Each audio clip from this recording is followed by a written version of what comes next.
അല്ലാതെ recording start ചെയ്യുന്നു.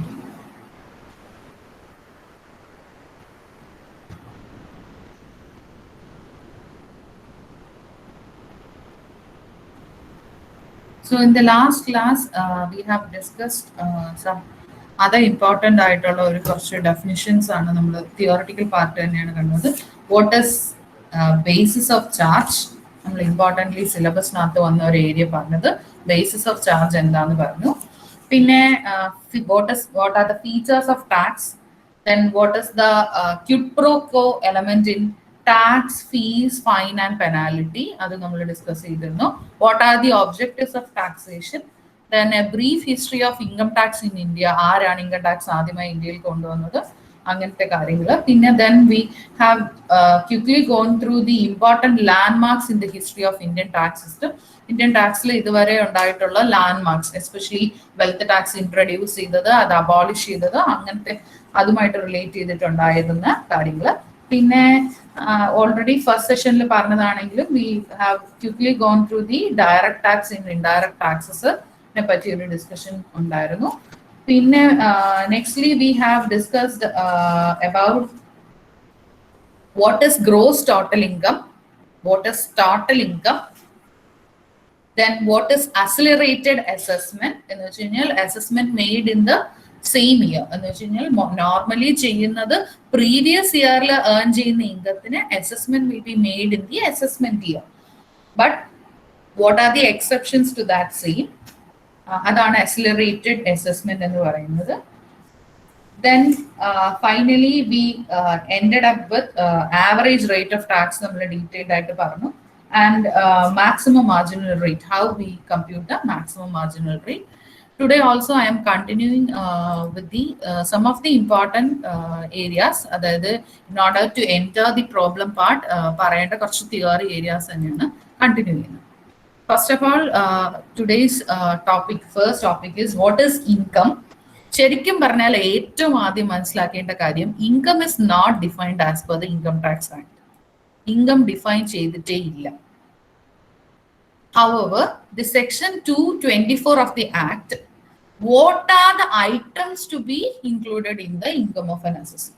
This is what I meant. എന്ന് വെച്ച് കഴിഞ്ഞാൽ ആദ്യത്തെ സെഷനിൽ ഞാൻ പറഞ്ഞിരുന്നു, ചില കാര്യങ്ങൾ മീൻസ്, ഇൻക്ലൂഡ്സ് അങ്ങനെയൊക്കെ ആയിരിക്കും ഡിഫൈൻ ചെയ്യുന്നത്.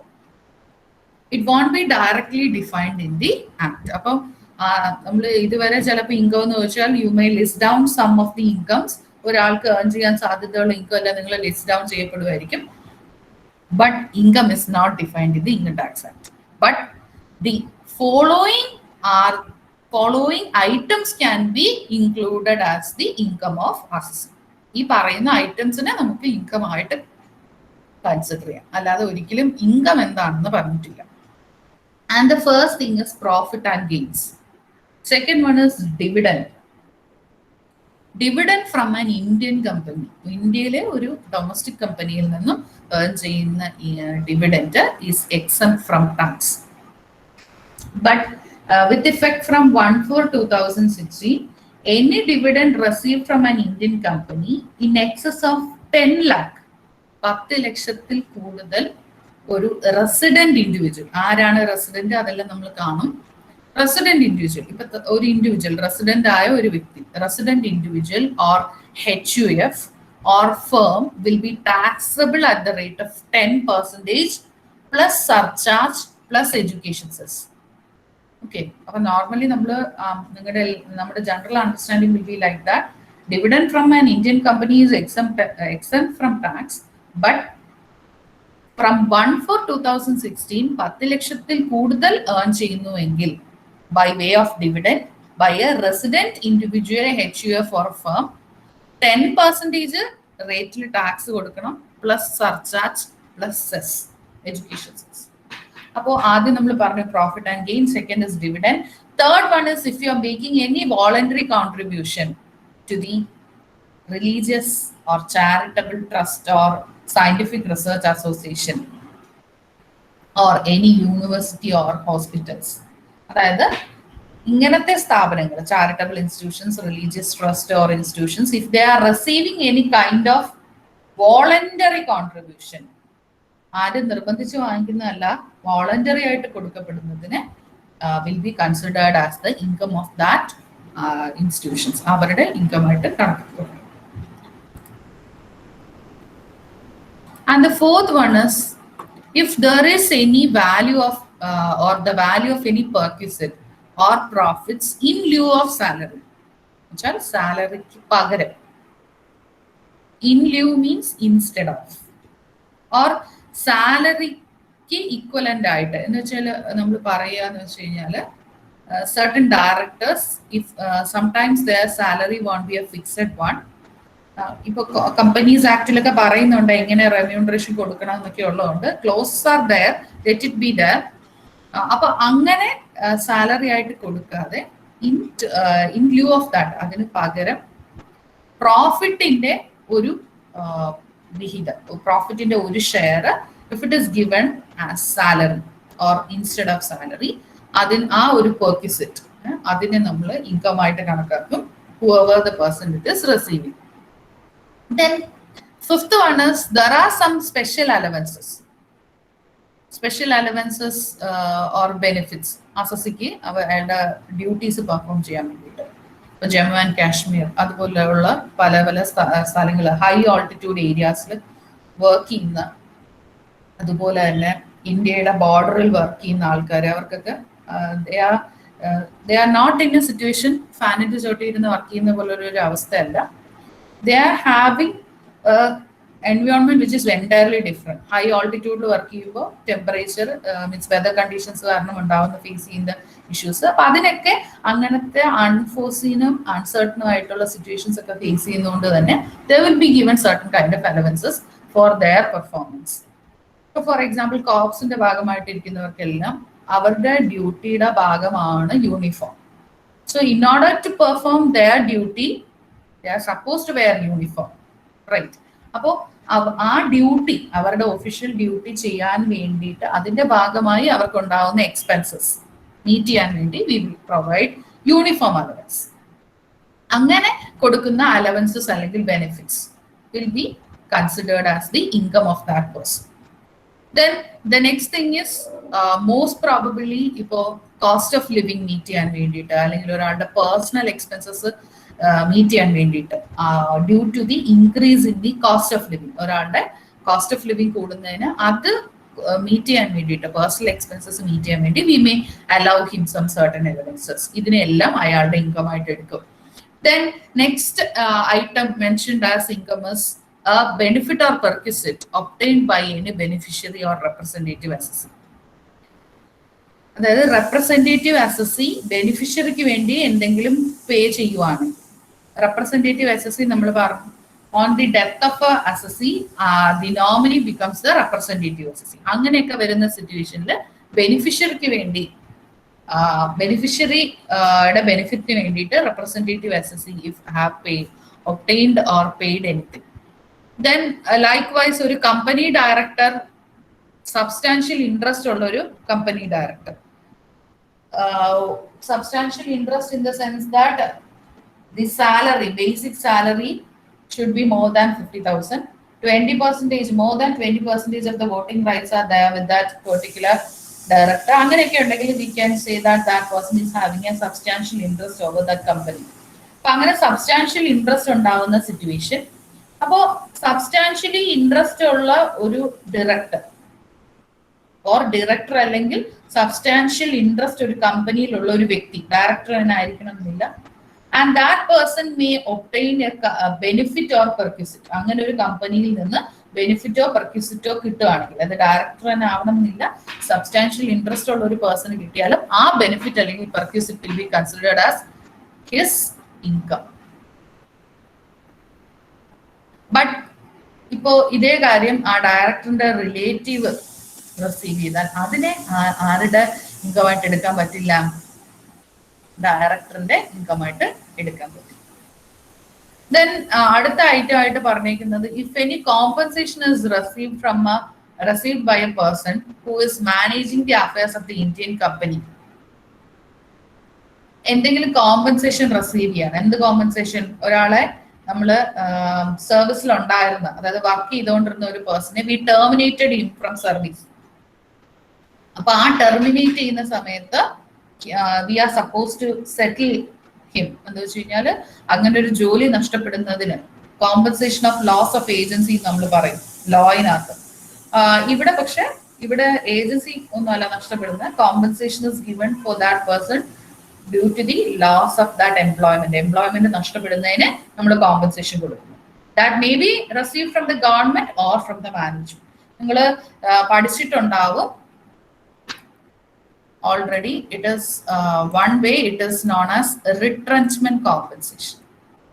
This retrenchment compensation എന്നൊക്കെ പറയുന്നത് is something which is not due to the fault of that എന്താണ് എംപ്ലോയിയുടെ കുഴപ്പം കൊണ്ടൊന്നും വരുന്നില്ല. ഇൻഡസ്ട്രിയൽ പോളിസിയുടെ ഭാഗമായിട്ട് ഒരു കൂട്ടം ആൾക്കാർക്ക് ജോലി നഷ്ടപ്പെടുമ്പോൾ അവർക്ക് എല്ലാവർക്കും മൊത്തത്തിൽ കൊടുത്ത് സെറ്റിൽ ചെയ്യുന്ന ഒരു കോമ്പൻസേഷൻ ആണ് retrenchment compensation.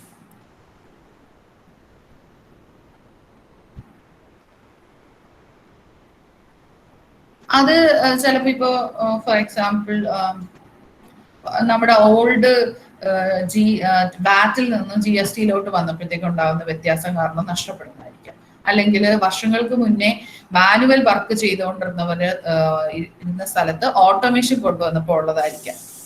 ഹാൻഡ്ലൂമിൽ വർക്ക് ചെയ്യുന്നവർക്ക് പവർലൂം വന്നപ്പോൾ ഉള്ളതായിരിക്കും. അങ്ങനെ അതായത് ഒരു വ്യക്തിയെ മാത്രം അല്ലെങ്കിൽ ആ വ്യക്തിയുടെ കുഴപ്പം കൊണ്ട് വരുന്നാല് it's part of the industrial policy or the policy measures taken by the management. കാരണം ആൾക്കാർക്ക് ജോലി നഷ്ടപ്പെടുകയോ അങ്ങനെയൊക്കെ ഉണ്ടാവുന്ന സിറ്റുവേഷനിലാണ് നമ്മൾ റിട്രെഞ്ച്മെന്റ് കോമ്പൻസേഷൻ പ്രൊവൈഡ് ചെയ്യുന്നത്. ദെൻ അതൊരു അങ്ങനെ എന്തെങ്കിലും കോമ്പൻസേഷൻ റിസീവ് ചെയ്തിട്ടുണ്ടെങ്കിൽ അത് നമ്മൾ ഇൻകം ആയിട്ട് എടുക്കും. Then if you receive any income from trade, കച്ചവടം നടത്തിയിട്ട് retail or wholesale trade, or if you are receiving anything from out of trade, professional or similar association, if you are obtaining anything, then profit on sale of import license അതിൽ നിന്ന് കിട്ടുന്ന profit. Then if you are receiving anything as a support ഗവൺമെന്റിൽ നിന്നും export promotion ന്റെ ഭാഗമായിട്ട് if you have receiving any cash assistance അത്, പിന്നെ excise or customs duty refund വരുന്ന സിറ്റുവേഷൻ ഓർ ഡ്യൂട്ടി ഡ്രോബാക്ക് തിരികെ കിട്ടുന്ന സമയത്ത്. And next income is value of any benefit or perquisite received from an assessee in exercise of his profession, business or profession നടത്തി അതിൽ നിന്ന് കിട്ടുന്ന benefit or perquisite. Then next item is salary, bonus, commission, interest or remuneration received by a partner. പാർട്ട്ണർക്ക് ഫേമിൽ നിന്ന് ഇത്തരം salary, bonus, commission, interest അല്ലെങ്കിൽ remuneration കിട്ടുന്ന situation. Then 16th item is mentioned is any amount recovered which has been allowed as a deduction. അതായത് കഴിഞ്ഞ assessment ഇയറിൽ deduction ആയിട്ട് കൊടുത്തു. amount recovered which had been allowed as a deduction. Recover ചെയ്ത amount നമ്മൾ deduction ആയിട്ട് കൊടുത്തു, such as unrealized rent recovered, bad debts recovered, അങ്ങനെയൊക്കെ എന്തെങ്കിലും കൊടുത്തു കഴിഞ്ഞാൽ that part will also be considered as a income.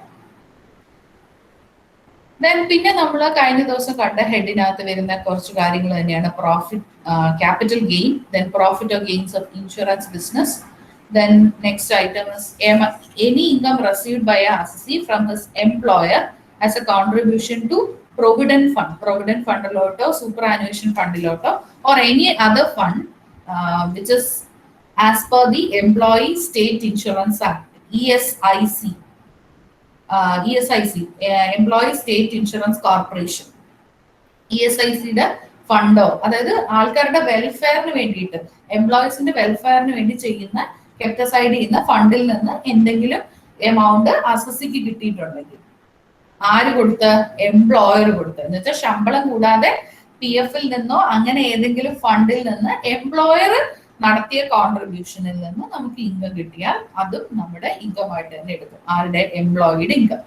Then next item is any amount received by an employer from the employees. നേരെ തിരിച്ച് employer receives any kind of amount from the employees. PF ലോട്ടോ insurance ഫണ്ടിലോട്ടോ അല്ലെങ്കിൽ അങ്ങനത്തെ welfare fund but it is not been transferred to provident fund of the employee before the due date. Amount due date ന് മുന്നേ transfer ചെയ്യാതെ kept aside ചെയ്തു കഴിഞ്ഞാൽ. Then next thing is consideration for issue of shares. എന്ന് പറഞ്ഞു കഴിഞ്ഞാൽ companies which are not substantially interested, കേട്ടോ, നേരെ തിരിച്ച് സബ്സ്റ്റാൻഷ്യലി ഇൻട്രസ്റ്റഡ് അല്ലാത്ത കമ്പനീസ് സംടൈംസ് അവര് ഷെയർസ് ഇഷ്യൂ ചെയ്യുമ്പോൾ they may collect at the time of issue.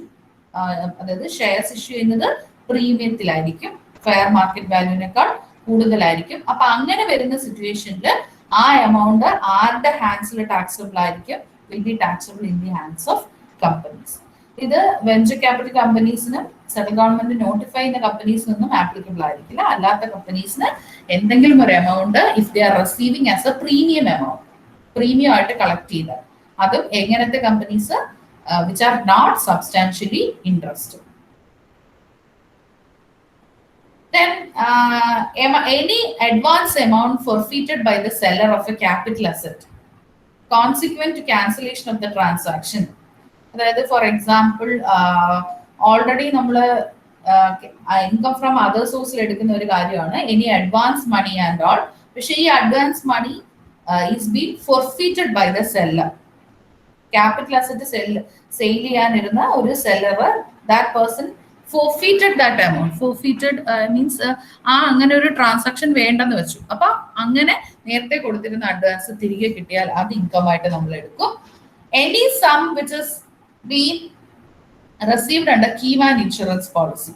ഈ keyman insurance policy എന്ന് പറയുന്നത് is taken by the organization ആണ്. അതായത് ഒരു എംപ്ലോയർ അവിടുത്തെ എംപ്ലോയീസിന് വേണ്ടിയിട്ട് അല്ലെങ്കിൽ ഡയറക്ടർക്ക് വേണ്ടിയിട്ട് കീ മാൻ ആ ഓർഗനൈസേഷനിൽ അത്രത്തോളം ഇമ്പോർട്ടന്റ് ആയിട്ടുള്ള ആൾക്കാർക്ക് വേണ്ടി ചെയ്തു കൊടുക്കുന്നതുകൊണ്ടാണ് that policy is said to be key man insurance policy.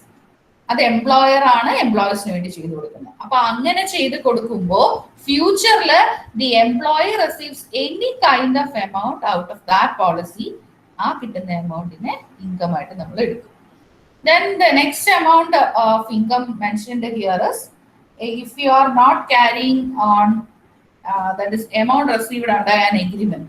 For agreement prakaram you have received an amount for not carrying on any similar business, അല്ലെങ്കിൽ patent, copyright, trademark അങ്ങനത്തെ commercial rights ഉള്ളതിനൊക്കെ ഉള്ളത് കൊണ്ട് you are not carrying on any other similar business. If there is any amount received by undertaking an agreement, ഒരു എഗ്രിമെന്റിലൂടെ നിങ്ങൾക്ക് കിട്ടുവാണെങ്കിൽ that will also be considered as an income. And any sum of money exceeding 50,000 received without consideration by an individual or HUF. Very important. 50,000 രൂപയിൽ കൂടുതൽ വരുന്ന an amount received without consideration, അതായത് gift ആയിട്ട് വാങ്ങിക്കപ്പെടുന്ന കേസസിൽ individual ആയാലും HUF ആയാലും that will be considered as his income. And the last but not the least, ഈ list തീരുന്നത് casual ഇൻകത്തിലാണ്. നോൺ റെക്കർ സ്ഥിരമായിട്ട് ആവർത്തിച്ച് വരാത്ത നോൺ റിപ്പീറ്റിംഗ് നേച്ചറിലുള്ള lottery, gambling, betting, cross word puzzles. സ്ഥിരമായിട്ട് നമുക്ക് എല്ലാ മാസവും 1-ാം തീയതി ലോട്ടറി അടിച്ചു എന്ന് പറഞ്ഞ എമൗണ്ട് കിട്ടില്ല.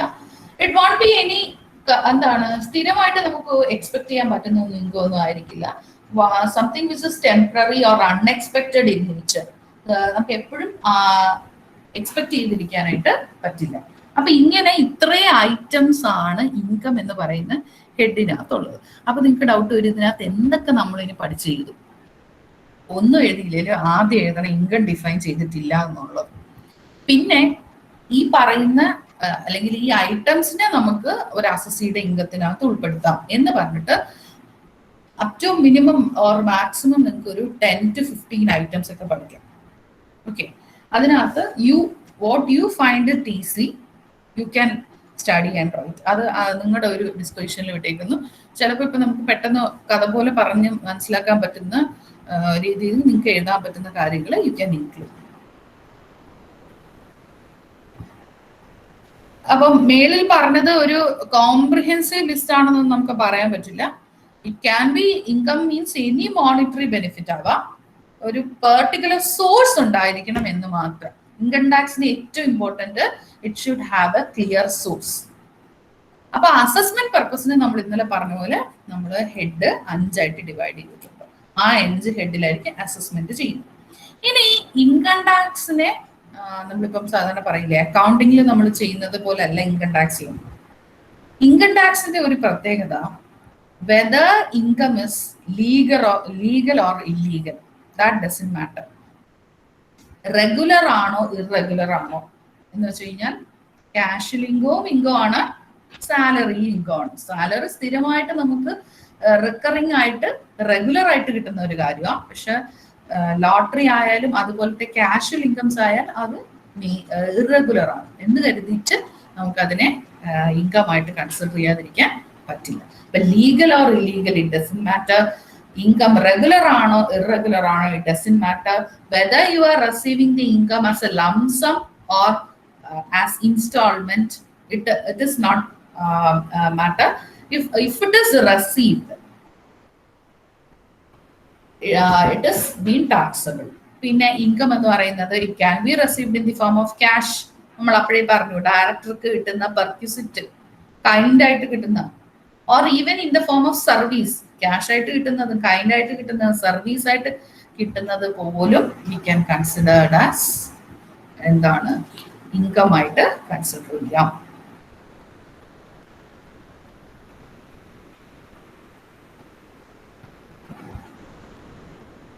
വെരി ഇമ്പോർട്ടൻറ്റ്, ഒരു amount, if an amount is not income at the first time of receipt, അല്ലെങ്കിൽ ആദ്യത്തെ പ്രാവശ്യം നമ്മൾ അതിനെ ഇൻകം ആക്കില്ല എങ്കിൽ പിന്നീട് അതേ ഇൻകം ആവർത്തിച്ച് കിട്ടുവാണെങ്കിൽ you can consider it as an income. എന്ന് വെച്ച് കഴിഞ്ഞാൽ advance amount forfeited in an incomplete transaction is not income. കാരണം ഇപ്പോ ഒരു സ്ഥലം വാങ്ങണമെന്ന് പറഞ്ഞ് നമ്മൾ ഒരാൾക്ക് അഡ്വാൻസ് കൊടുത്തു. ഓക്കെ, അപ്പോ അഡ്വാൻസ് ആയിട്ട് കൊടുത്തപ്പോ the person to whom you give, നിങ്ങൾ അഡ്വാൻസ് കൊടുത്ത വ്യക്തി അതിനെ ഇൻകം ആയിട്ട് കൺസിഡർ ചെയ്തില്ല. അപ്പോ ആ അഡ്വാൻസ് മണി തിരിച്ചു വന്നാലും എന്തായിട്ട് എടുക്കരുത്. ഇപ്പൊ ഫോർ എക്സാമ്പിൾ, ഞാൻ നിങ്ങളുടെ ക്ലാസ്സിൽ ഒരു ഇവന്റ് നടത്താൻ വേണ്ടി ഒരാൾക്ക് 20,000 rupees കൊടുത്തു എന്ന് വിചാരിക്കാം, അല്ലെങ്കിൽ 2,000 മതി, അത്ര മതി. ഓക്കെ, 2,000 rupees കൊടുത്തു എന്ന് വിചാരിക്കാം. അപ്പൊ ഈ 2,000 rupees ഞാൻ കൊടുക്കുമ്പോൾ I have given it in ക്ലബിന്റെ പാർട്ടായിട്ട് ഞാൻ കൊടുത്തതാണ്. 2,000 rupees കൊടുത്തു, ആ പേഴ്സൺ വാങ്ങി. 1.5 മാസമൊക്കെ എടുത്തു ഇവന്റ് ഏകദേശം ഓർഗനൈസ് ആയി വരാനൊക്കെ. പക്ഷെ due to this Covid lockdown നമുക്ക് മാറ്റി വെക്കേണ്ടി വന്നു. ആ പേഴ്സൺ ആ ഇൻകത്തിന് എനിക്ക് തിരിച്ചു തന്നു. ആ പേഴ്സൺ കൊടുത്തപ്പോ, അതായത് ഞാനിപ്പോ സ്നേഹിതനാണ് കൊടുത്തെങ്കിൽ സ്നേഹിതന് കൊടുക്കുമ്പോൾ സ്നേഹിതനെ ഇൻകമായിട്ട് എടുത്തില്ല. സ്നേഹിതൻ എനിക്ക് അത് തിരിച്ചു തരുമ്പോഴും അത് എന്റെ ഇൻകമായിട്ട് എടുക്കാൻ പാടില്ല. അതാണ് ഫസ്റ്റ് സർക്കംസ്റ്റാൻസിൽ നമ്മൾ അതിനെ ഇൻകമായിട്ട് കൺസിഡർ ചെയ്തില്ല എങ്കിൽ പിന്നീട് എനിക്ക് സ്നേഹിതൻ തന്നതാണ് 2,000 രൂപ എന്നുള്ള രീതിയിൽ അതിനെ എന്റെ ഇൻകമായിട്ട് എടുക്കും. Then income is always taxable on due basis.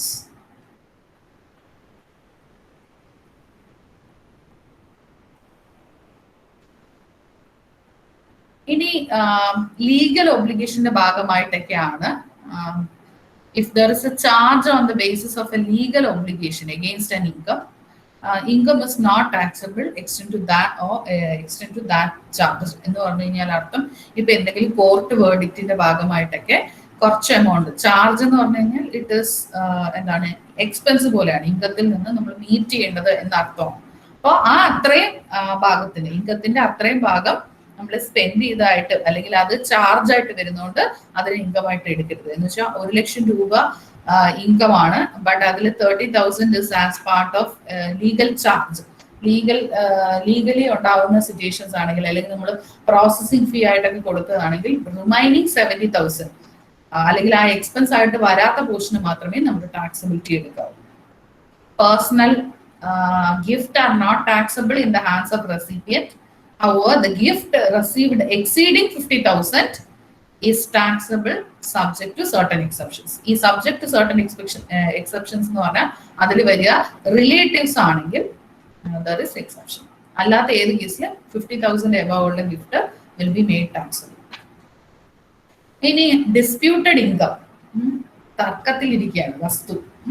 The property is in dispute and if you are receiving any income for that disputed property, then ആ income is also in dispute എന്ന് വേണേ നമുക്ക് പറയാം. കാരണം ഓണർ തർക്കത്തിലാണല്ലോ നമ്മൾ dispute എന്ന് പറയുന്നത്. അപ്പൊ അങ്ങനെ വരുമ്പോൾ ഇൻകം ആരുടെയാണെന്ന് നമുക്ക് അറിയില്ല. അപ്പോൾ ആരാണോ ആ ഇൻകം റിസീവ് ചെയ്യുന്നത്, if there is any dispute in such a situation, whoever be the recipient, such income, such person or that person will be liable to tax. Recipient ആണ് ടാക്സ് കൊടുക്കുന്നത്.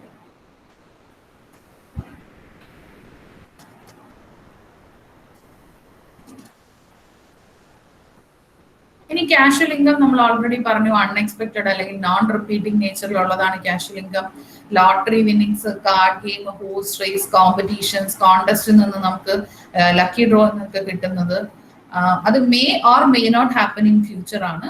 അതായത് വിൻഫോൾ ഗെയിൻ എന്ന് പറയും കേട്ടോ, windfall gain. അത് കാറ്റടിക്കുന്ന പോലെ വരുന്ന ഒരു situation, windfall gain. They are non recurring in nature. 30% ഒരു ഫ്ലാറ്റ് റേറ്റിലാണ് ഇത് എപ്പോഴും ടാക്സ് ചെയ്യുന്നത്. നമ്മൾ ഇന്നലെ പറഞ്ഞു പ്രോഗ്രസീവ് ഉണ്ട്, റിഗ്രസീവ് ഉണ്ട് ആൻഡ് ഫ്ലാറ്റ് റേറ്റ്. അതിൽ ഫ്ലാറ്റ് റേറ്റിലാണ് always casual income is taxable. Very, very, very important. You can't deduct any expense. അതായത് ഇൻകം വാങ്ങാൻ ചെയ്യാൻ നമുക്ക് എക്സ്പെൻസ് ഉണ്ടെങ്കിൽ അത് ഡിഡക്ട് ചെയ്യാമെന്നുള്ള ഒരു പ്രൊവിഷൻ ഉണ്ട്. പക്ഷെ ഈ ക്യാഷ്വൽ ഇൻകത്തിന്റെ കേസിൽ you can deduct the expense or you can set off any loss.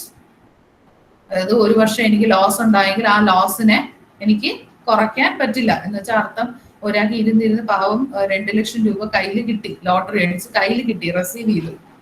അപ്പോ ആ വർഷം ലോട്ടറി എടുത്തു കളഞ്ഞത് ഒരു ഏകദേശം 80,000 റുപ്പീസ് ആണെങ്കിൽ ഹി കാൺ ഡിഡക്ട് 2 ലാഖിൽ നിന്ന് ആ 80,000 കുറയ്ക്കാൻ പറ്റത്തില്ല. അങ്ങനത്തെ എക്സ്പെൻസസോ ലോസസോ കുറയ്ക്കാൻ പറ്റത്തില്ല.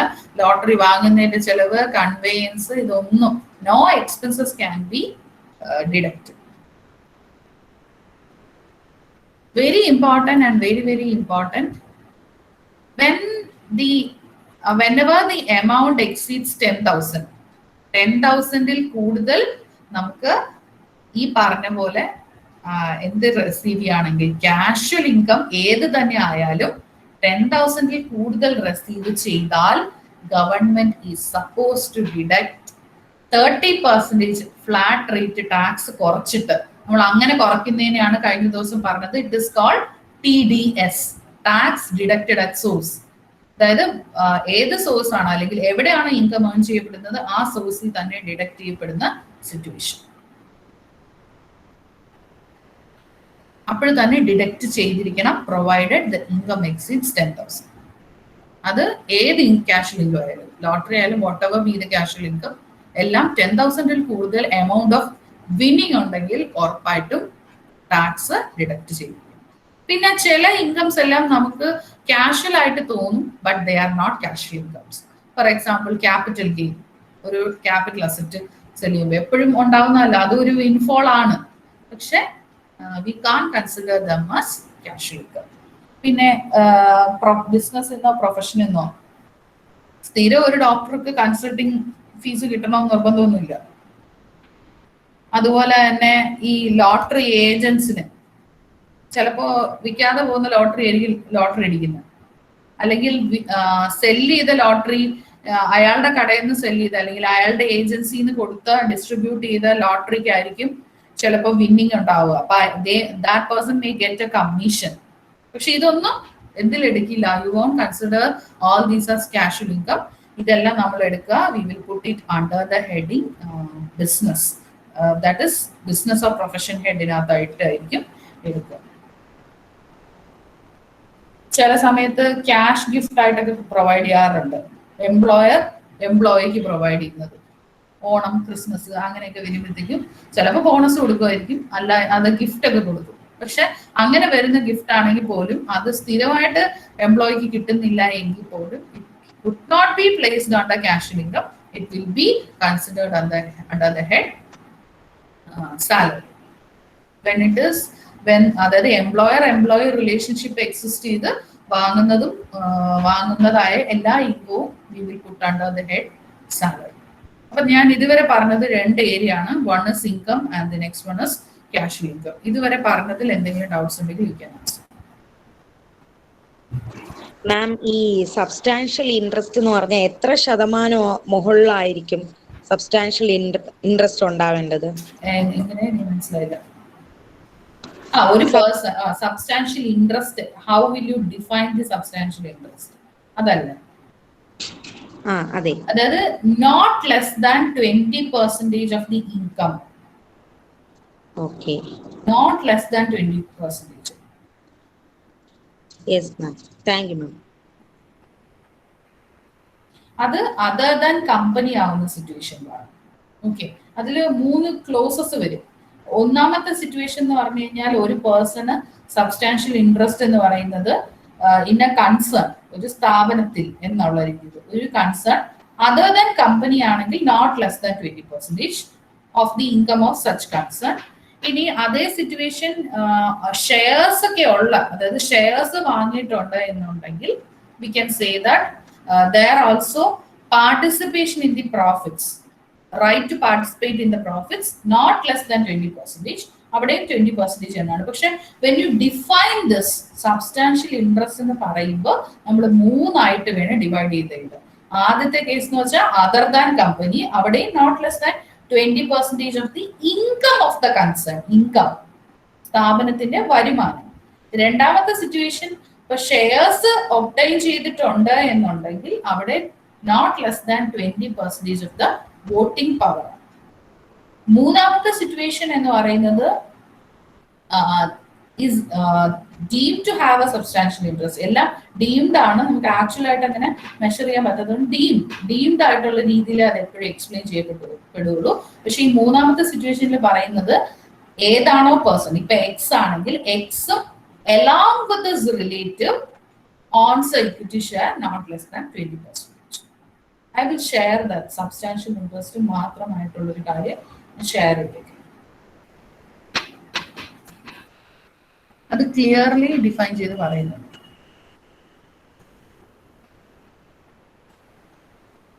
Okay ma'am, thank you ma'am.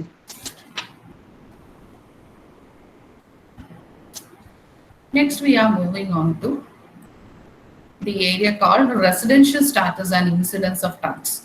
Even though in your first module directly ipo basis of charge അതുപോലെ തന്നെ what are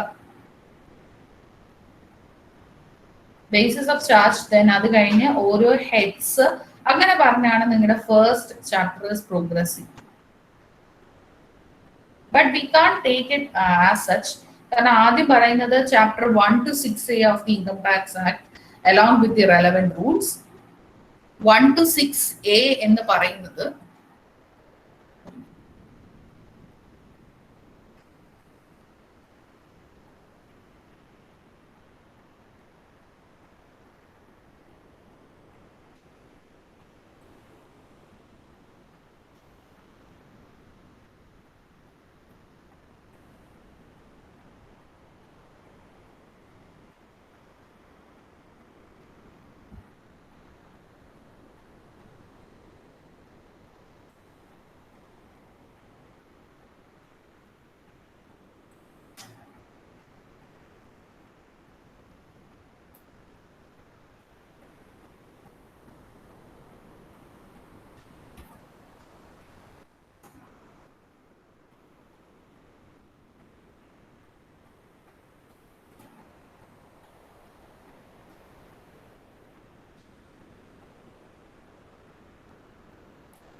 So this is the course content. അപ്പോൾ ഇതിനകത്ത് ആദ്യം പറയുന്ന പോർഷൻ എന്ന് പറഞ്ഞു കഴിഞ്ഞാൽ it is from chapter 1 to 6A. 1 to 6A എന്ന് പറയുന്നത് it starts with the definition of terms and end with the deduction. Okay, എന്ന് പറഞ്ഞു കഴിഞ്ഞാൽ ഏകദേശം നിങ്ങൾ ഒരു സെമ്മിൽ പഠിച്ച കണ്ടന്റ് അത്രയും വരെ ഈ ഫസ്റ്റ് ചാപ്റ്ററിനകത്ത്. ഫൈൻ. മേ ബി ചിലര് ഇതിനകത്ത് മിക്സഡ് ഗ്രൂപ്പ് ഉള്ളതുകൊണ്ട് അതർ സബ്ജക്ട്സ് ഫിനാൻസും ടാക്സും അല്ലാത്ത എല്ലാവരും ഫണ്ടമെന്റൽസ് ഓഫ് ഇൻകം ടാക്സ് എന്ന് പറഞ്ഞ ഒരു സെമ്മിൽ പഠിച്ച അത്രയും പ്രോബ്ലംസും കാര്യങ്ങളും എല്ലാം all the portions is included from 1 to 6A. 6A എന്ന് പറയുന്നത് ഡീൽസ് വിത്ത് ദി ഡിഡക്ഷൻ ആണ്. ദെൻ അത് ആ ഒരു പോർഷൻ മൊത്തത്തിൽ വരുന്നതുകൊണ്ടാണ് it's mentioned in the beginning that chapter 1 to 6A. അത് കഴിഞ്ഞ് ബേസിസ് ഓഫ് ചാർജ് നമ്മളത് ഓൾറെഡി കണ്ടു. Then computation of total income. Yesterday, last session, രണ്ടാമത്തെ സെഷനിൽ ഞാൻ പറഞ്ഞു how we will compute total income or how to arrive at total income. Then heads of income. ആ heads of income പോകുന്നതിന് മുന്നേ you should be aware about how to find out the residential status. കാരണം at the beginning മൊഡ്യൂളിന്റെ ആദ്യം പറയുന്നുണ്ട് 1 to 6A എന്ന്. So 1 to 6A എന്ന് പറയുന്ന പോർഷനകത്ത് all this residential status അതുപോലെ തന്നെ incidence of tax all this form part of that. അതായത് ജസ്റ്റ് ഹെഡിങ്സ് ആയിട്ടാണ് പ്രൊവൈഡ് ചെയ്യുന്നതെങ്കിലും I have discuss with Simon sir, he asked me to take it in detail. ഒരു chapter ആയിട്ട് വന്നേക്കുവാണെങ്കിലും കാരണം ഇനി അങ്ങോട്ട് നിങ്ങളുടെ സിലബസ് ഇൻ ഡീറ്റെയിൽ നിങ്ങൾ നോക്കിയാൽ from second chapter onwards there are no problem പാർട്ടൊന്നും അതിനകത്ത് വരുന്നില്ല വലുതായിട്ട്. ഒൺലി ജസ്റ്റ് അങ്ങനെയാണെങ്കിലും റീഫണ്ടും റിബേറ്റ് അത് അവിടെയൊക്കെ ചെറിയ ചെറിയ പ്രോബ്ലം പാർട്ട് മാത്രമേ വരുന്നുള്ളൂ. ആൻഡ് നിങ്ങൾക്ക് പ്രൊവിഷൻ അറിഞ്ഞിരിക്കണം, ബേസിക് കോൺസെപ്റ്റ്സ് കൺവേ ചെയ്യണം, and you have to get basic skill in practising the income tax law. ഇത്രയാണ് നമ്മുടെ course outcome. So by keeping all this in mind എന്നോട് പറഞ്ഞത് sir has what we discussed is ഈ heads detailed ആയിട്ട് നമ്മൾ cover ചെയ്ത് പോകുന്ന രീതിയിൽ, കാരണം എങ്കിലേ കമ്പ്യൂട്ടേഷൻ ഓഫ് ടോട്ടൽ ഇൻകം എന്നൊരു പാർട്ടിലോട്ട് എത്തിച്ചേരാനായിട്ട് പറ്റും.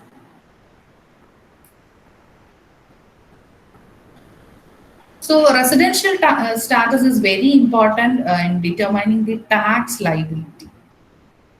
എന്ന് വെച്ച് കഴിഞ്ഞാൽ a person's income അസസ് ചെയ്യണോ വേണ്ടേ എന്ന് നമ്മൾ തീരുമാനിക്കുന്ന is based on this residential status.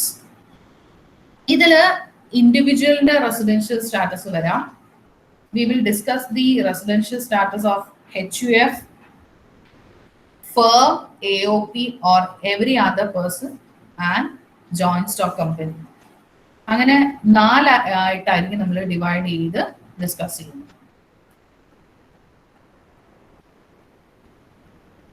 So residential status of individuals നമ്മൾ നോക്കും. Then അതുപോലെ residential status of HUF, residential status of firm, AOP, and finally we will go through the residential status of company. So today this class we will discuss only the residential status of individual. ഞാൻ അയക്കുന്ന മെറ്റീരിയലിൽ എല്ലാ residential status ഉണ്ടെങ്കിലും I will discuss only the residential status of individual for today. അപ്പോൾ residential status is something which is very different from the citizenship. ഒരാൾ Indian citizen ആയി എന്ന് കരുതി അയാൾ എന്താണെന്നില്ല ഇന്ത്യയിൽ റെസിഡന്റ് ആവണമെന്നില്ല. സോ ടാക്സ് പർപ്പസിന് നമ്മൾ റെസിഡൻഷ്യൽ സ്റ്റാറ്റസ് നോക്കുന്നത് basically on the basis of 2 conditions, basic condition and the additional condition.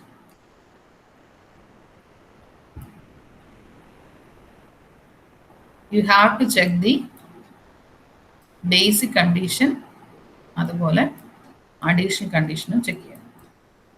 ഞാൻ ഇപ്പോൾ ഡിസ്കസ് ചെയ്യുന്നത് only about the individual.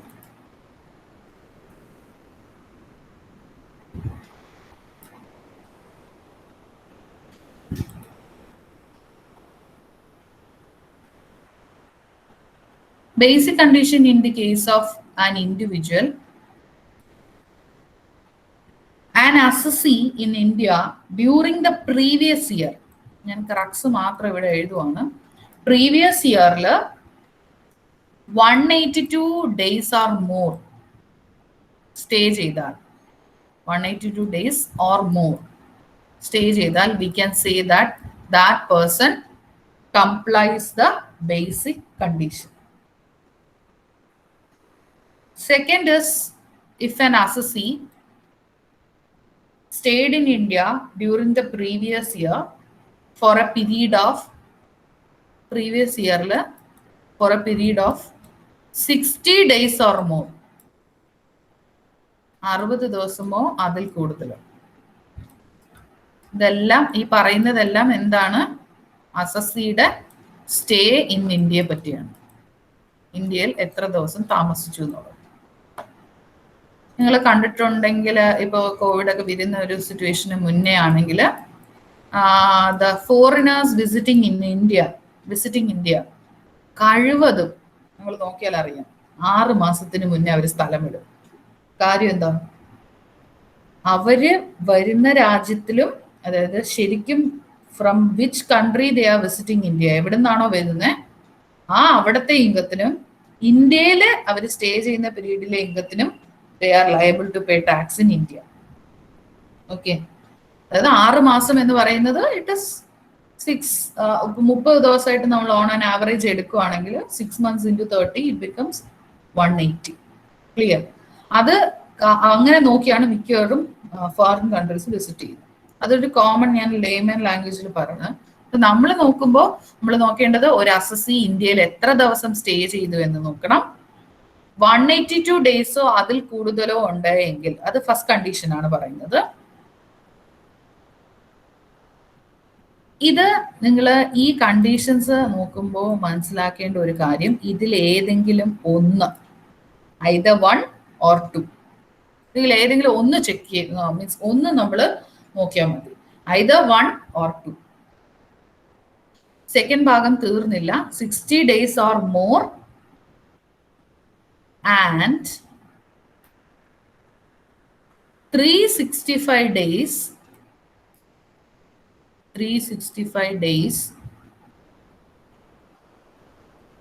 during the 4 years preceding the previous year.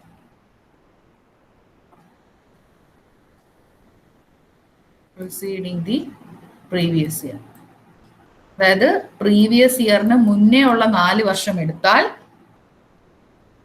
365 ദിവസമോ അതിൽ കൂടുതലോ, 365 or more, മിനിമം 365 ഉണ്ടായിരിക്കണം. 365 days or more during the 4 years preceding the previous year. ഇവിടെ വളരെ ശ്രദ്ധിച്ച് നോക്കേണ്ട ഒരു കാര്യം, ദിസ് ഈസ് ആൻഡ് എന്ന് വെച്ചാൽ ആദ്യത്തെ കണ്ടീഷൻ നമ്മൾ ചെക്ക് ചെയ്യുവാണെങ്കിൽ ഒരാൾ 182 ഡേയ്സോ അതിൽ കൂടുതൽ ഇന്ത്യയിൽ സ്റ്റേ ചെയ്തോ എന്ന് നോക്കിയാൽ മതി. പക്ഷെ രണ്ടാമത്തെ condition, when you are checking whether that assessee stayed in India for 60 days or more, 60 അതിൽ കൂടുതൽ സ്റ്റേ ചെയ്തോ എന്ന് നോക്കിയേ വേണം. ആൻഡ് അത് മാത്രമല്ല, അയാള് മുന്നോട്ടുള്ള 4 വർഷം 365 ദിവസം ഇന്ത്യയിൽ ഉണ്ടായിരുന്നു എന്ന് നോക്കണം. This is all about the basic condition. പക്ഷേ ഇവിടെ നമ്മൾ പറഞ്ഞ 60 days എന്ന് പറയുന്ന ആ ഒരു സിറ്റുവേഷനിൽ there is an exception. A person living India or a citizen of India who leaves India for employment പർപ്പസിന് വേണ്ടി ഇന്ത്യയുടെ പുറത്തു പോകുന്ന ഒരു വ്യക്തി,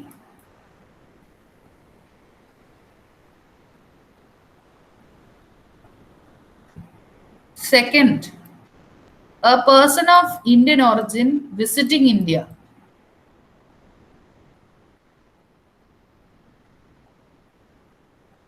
ഇന്ത്യൻ ഒറിജിൻ ആയ ഒരു വ്യക്തി വിസിറ്റിംഗ് ഇന്ത്യ, അതായത് എബ്രോഡ് ആണ് വർക്ക് ചെയ്യുന്നതെന്ന് അസ്യൂം ചെയ്യാം, ഇന്ത്യയിൽ വിസിറ്റ് ചെയ്യുന്നു. ഇവർക്കൊന്നും 60 days not applicable.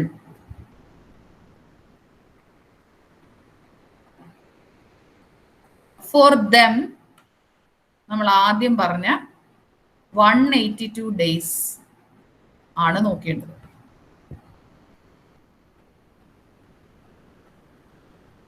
So that is about the basic condition. So basic condition ഒന്നും കൂടെ പറയാം. ഒരു അസസിയുടെ number of days stay in India ആണ് നമ്മൾ നോക്കേണ്ടത്. അതില് 182 ഡേയ്സ് ഓർ മോർ സ്റ്റേ ചെയ്തിട്ടുണ്ടെങ്കിൽ the first condition will follow, or അത് ഫോളോ ചെയ്തില്ല എങ്കിൽ you can go after checking the second one. 60 ദിവസം പ്രീവിയസ് ഇയറിലും, ആൻഡ് 60 എന്ന് വെച്ചാൽ 60 കൂടുതലാവാം, പക്ഷെ കുറഞ്ഞു പോകരുത്. And 365 or more during the 4 years preceding the previous year. Previous ഇയറിന് മുന്നേ ഉള്ള 4 വർഷം. ഓക്കെ, നമ്മൾ പ്രോബ്ലം ആയിട്ട് ചെയ്യുമ്പോൾ ഈ പറയുന്ന ഇതൊക്കെ എങ്ങനെയാ നോക്കുന്നതെന്നൊക്കെ അപ്പോഴും ഡീറ്റെയിൽഡ് ആയിട്ട് പറയാം. Moving on to the additional condition. അപ്പൊ ഇവിടെ ഞാൻ ഓൾറെഡി പറഞ്ഞു, this is or, any one is enough. Next case additional കണ്ടീഷനിൽ വന്നാൽ at least 2 out of 10 years. At least 2 out of 10 years preceding the previous year.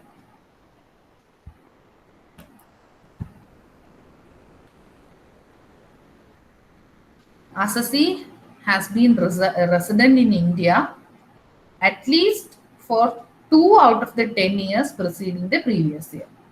Previous year മുന്നോട്ടുള്ള 10 വർഷം എടുത്താൽ അതിൽ 2 വർഷം.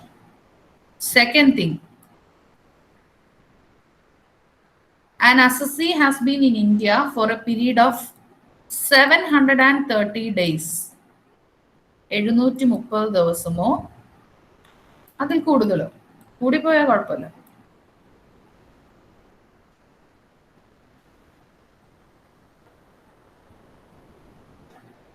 During the 7 years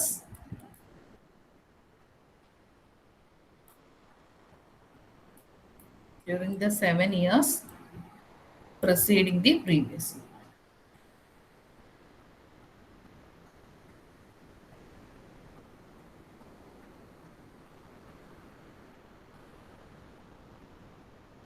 പ്രീവിയസ് ഇയറിന് മുന്നോട്ടുള്ള 7 വർഷം എടുത്താൽ ആ 7 yearsൽ 730 days.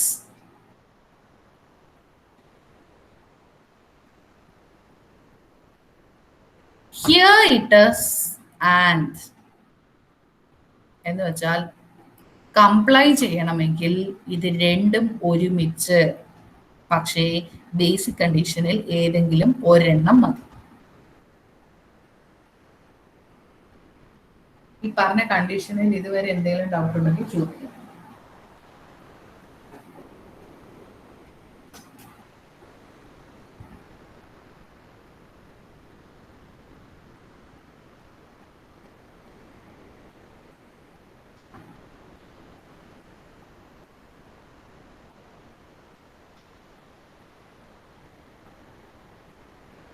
No, ma'am, it's clear. ഇനി ഹൗ വിൽ യു ഡിസൈഡ് ഒരു പേഴ്സൺ എങ്ങനെയാണ് റെസിഡന്റ് ആവുന്നത് അല്ലെങ്കിൽ നോൺ റെസിഡന്റ് ആവുന്നത് എന്നുള്ള ഒരു ഡിസിഷൻ? ഒരു ഇൻഡിവിജ്വലിന് നമ്മൾ പറഞ്ഞു, ഇൻഡിവിജ്വലിന്റെ case, when we discussing the case of individual,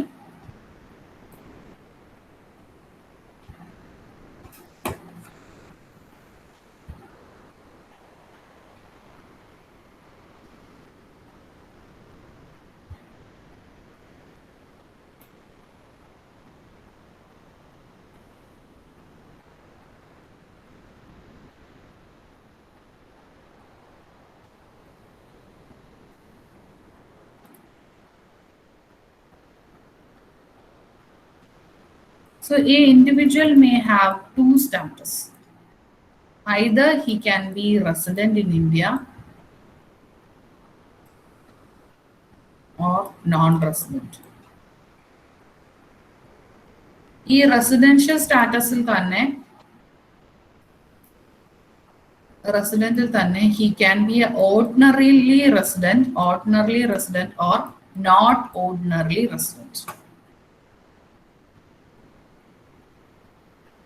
ആദ്യം എളുപ്പമുള്ള ഒരു കാര്യം പറയാം. എ പേഴ്സൺ പ്രീവിയസ് ഇയറിൽ 182 ദിവസം ഓർ മോർ, അതാണ് ബേസിക് കണ്ടീഷൻ എന്ന് പറഞ്ഞു. 60 days ഓർ മോറും പിന്നെ മുന്നോട്ടുള്ള 4 വർഷങ്ങൾ വെച്ച് കഴിഞ്ഞാൽ പ്രിസീഡിങ് ആണ് കേട്ടോ, അതാണ് ഞാൻ ഉദ്ദേശിക്കുന്നത്. ബാക്കിലോട്ട് പ്രീവിയസ് ഇയറിൽ നിന്ന് ബാക്കിലോട്ട് പോകുമ്പോൾ 4 വർഷം നോക്കുമ്പോൾ 365 ദിവസം ഓൾ ടുഗെദർ ഉണ്ടാകും. ഇതിലെ ഏതെങ്കിലും ഒരു കണ്ടീഷൻ മാച്ച് ആയാൽ we can say that person is following the basic condition. If a person fails to follow this condition, basic കണ്ടീഷനെ ഫോളോ ചെയ്യുന്നില്ല, he becomes non-resident.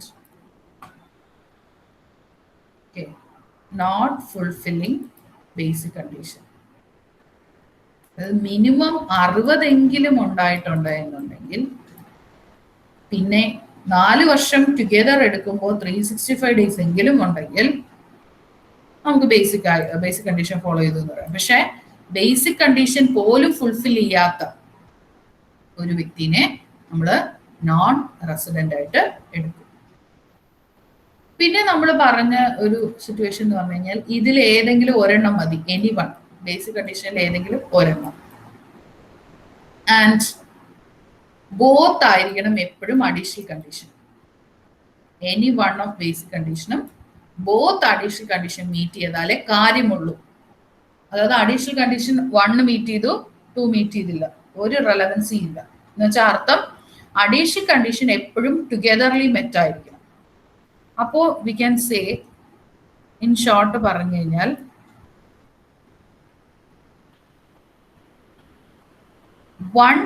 any one basic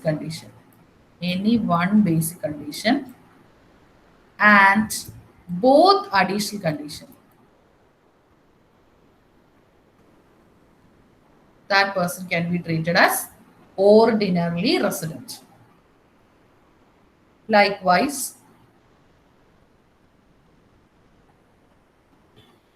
a person fulfilling basic condition, any one basic condition, and fails to meet additional conditions, ആ ഒരു പേഴ്സണെ നമുക്ക് എന്തെന്ന് പറയാം, not ordinary resident എന്ന് വെച്ചാൽ വേറൊന്നും മനസ്സിലാക്കണ്ട. ബേസിക് കണ്ടീഷനിൽ ഏതെങ്കിലും ഒരെണ്ണം മീറ്റ് ചെയ്യുന്നെങ്കിൽ ആ പേഴ്സൺ റെസിഡന്റ് ആണ്. പക്ഷേ ബേസിക് കണ്ടീഷനെ മീറ്റ് ചെയ്യുന്നില്ല എന്നുണ്ടെങ്കിൽ അയാൾ നോൺ റെസിഡന്റ് ആണ്. അപ്പൊ ബേസിക് കണ്ടീഷന്റെ കാര്യത്തിൽ തീരുമാനം. അപ്പൊ ബേസിക് കണ്ടീഷനിൽ ഏതെങ്കിലും ഒരെണ്ണം മീറ്റ് ചെയ്യുന്നുണ്ടെങ്കിൽ അയാൾ റെസിഡന്റ് ആണ്. പിന്നെ ഓർഡിനറി ആണോ നോട്ട് ഓർഡിനറി ആണോ എന്ന് രണ്ടാമത്തെ വിഷയം. ബേസിക് കണ്ടീഷനിൽ ഒരെണ്ണം മീറ്റ് ചെയ്യുന്നെങ്കിൽ ആ പേഴ്സൺ റെസിഡന്റ് ആയിരിക്കും. ബേസിക് കണ്ടീഷൻ മീറ്റ് ചെയ്യുന്നില്ല എങ്കിൽ അയാൾ നോൺ റെസിഡന്റ്. തീർന്നു. ഇനി റെസിഡന്റിലെ ക്ലാസിഫിക്കേഷൻ പറയാം. ഈ പറയുന്ന പോലെ ബേസിക് കണ്ടീഷൻ എന്തായാലും ഉണ്ട്, അതുകൊണ്ടാണല്ലോ അയാളെ ഏത് കാറ്റഗറിയിൽ വരുന്നത്, റെസിഡന്റിൽ വരുന്നത്. അപ്പൊ ഓർഡിനറി ആയാലും നോട്ട് ഓർഡിനറി ആയാലും അയാൾക്ക് ബേസിക് കണ്ടീഷൻ ഫുൾഫിൽ ചെയ്യുന്നുണ്ട്. പക്ഷേ അഡീഷണൽ കണ്ടീഷൻ മീറ്റ് ചെയ്താൽ അയാൾ ഓർഡിനറി റെസിഡന്റും, അഡീഷണൽ കണ്ടീഷൻ മീറ്റ് ചെയ്തില്ല എങ്കിൽ that person become not ordinary resident. അപ്പൊ ഇതേ കാര്യം it has also been included in the note. ഒരു ഇൻഡിവിജ്വലിന്റെ case.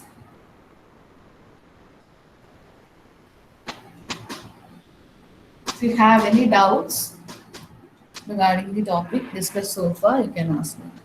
Otherwise, we will wind up for today. No, ma'am, it's clear.